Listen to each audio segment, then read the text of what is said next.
Hello everyone and welcome back to my Bold and Beautiful 29 YouTube channel. I hope you guys are having a wonderful day. Before we start, please hit the subscribe button and give this video a thumbs up.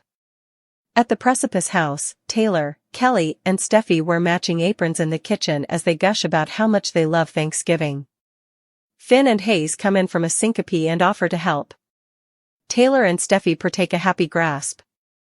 Ridge arrives with wine and flowers, surprising them all. He wanted to spend Thanksgiving with his family. At Il Giardino, Daphne is singing for an followership of 3 Cleric, Sheila, and Carter. It turns out it's a sound check for the following week's performance. They all gush about her voice and she thanks the possessors for the occasion. Sheila announces that the lemon is in the roaster as Cleric shows Carter what he's been over to on his laptop. Carter offers free legal advice if he needs it. They agree to leave their differences in the history, and Cleric invites Carter and Daphne to join them for Thanksgiving regale. Carter made plans for them for regale, so they take off, wishing Sheila and Deacon a happy Thanksgiving. Sheila tells Deacon how impressed she's by the new, advanced Deacon Sharp. She shows off the new and advanced pink polish on her 8 toes, before telling him she's so thankful for him and also Taylor. Cleric nods, "Yeah, me too." He cryptically adds that Taylor made an impact him in further ways than one. Sheila asks what they talked about and he says she got him to open up and recognize the growth he's made. Sheila believes this is a new morning for the both of them. Taylor brought him back to her. The Precipice house, Taylor takes a pie out of the roaster and Ridge makes pater. Jokes, similar as, "I am what I am."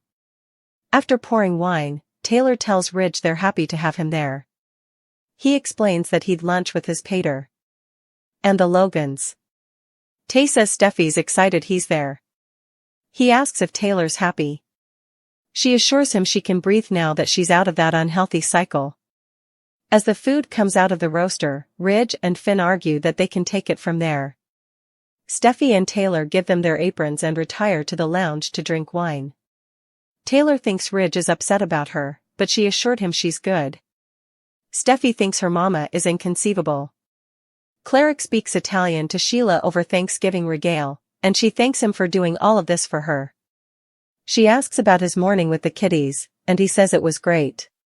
Sheila admits she's been thinking of Finn and Hayes but not obsessing over it. Cleric toasts to having everything.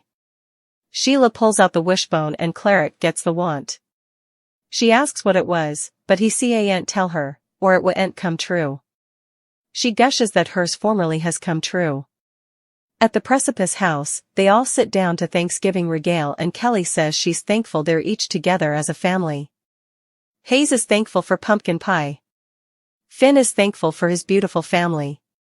Ridge remarks that he's so lucky, his son's happy and Finn always chooses his family. "I love you." Taylor seconds that, and feels fortunate to be there with them all. Steffy, trying not to get emotional, admits that their smiling faces make her feel thankful they're stronger and safe. Safer than they've ever been.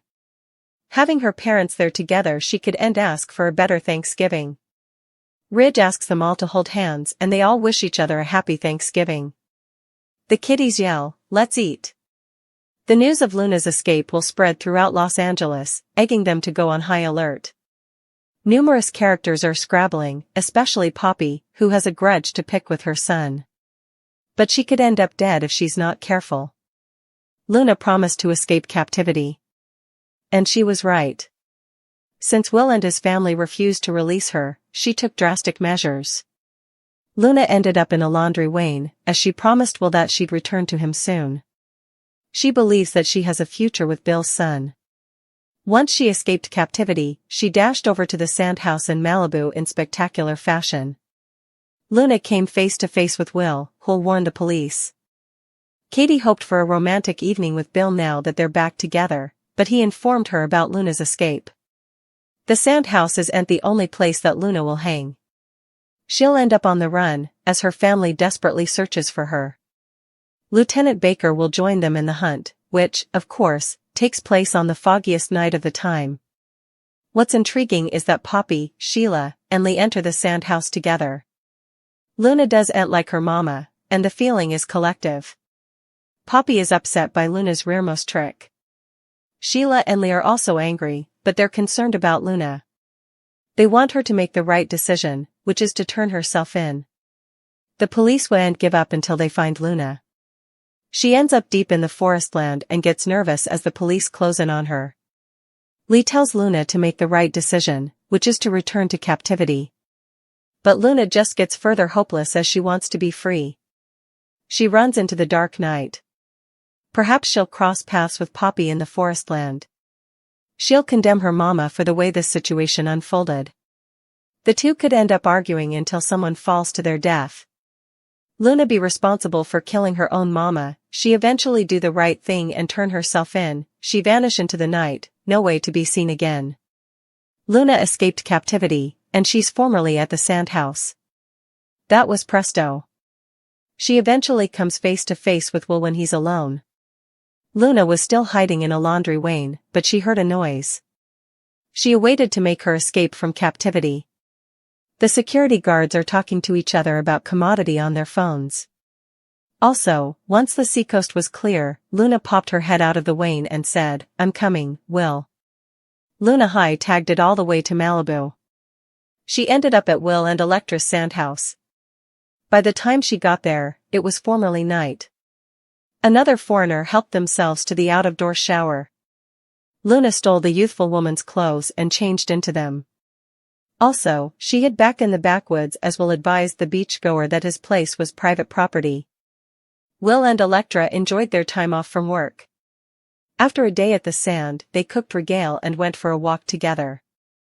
It was nice to see them act typically. Their nice day didn't last for long.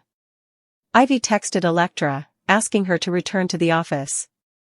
She promised Will that she'd return soon, and no bone would come between them. At this very moment, Luna snuck into the house to surprise Will.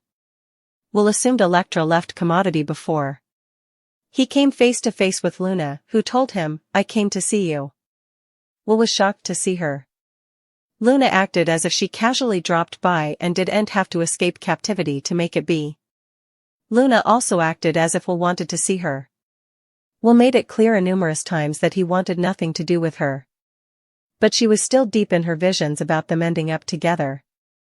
Luna's face proved that she's about to go on her murder spree. She hasn't yet faced the reality of Electra and Will being committed. Someone is bound to get hurt, or worse.